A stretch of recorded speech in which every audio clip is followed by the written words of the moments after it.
Assalamualaikum. 23 bulan 10 2025 macam biasa. Ya. Nasi penuh.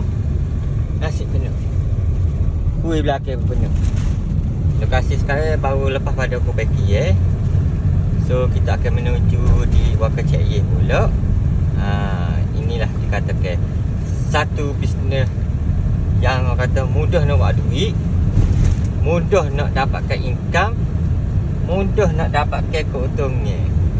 Cara macam ni. Macam saya buat bisnes, 5 bisnes saya buat.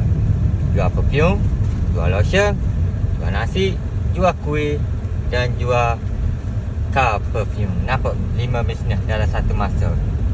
Bermaknanya kita buat bisnes ni dia akan geruk ke mana-mana pun. Yang wajib makanan tu hari-hari produk ni boleh dikatakan customer order semua. Mana kalau produk ni kalau tak jalan, dia akan gerak juga ke mana-mana pun. Tapi jarang tekuk dia gerak semua. Siap dia hari-hari macam tu. So kita menjalankan tugas ni dengan amat baik sekali. So, semoga dimudahkan segala urusan. Dan kita menuju ke Waka Cik Ye. Kita letak kuih situ dan hantar nasi. Ya, yang mana tengok video ni sila support ya. Like, share, komen ke apa yang patut. So saya doakan semoga anda ni murah rezeki dan dilimpahi segala kesihatan yang baik. Dan orang kata sentiasa bekerja keras untuk mendapatkan apa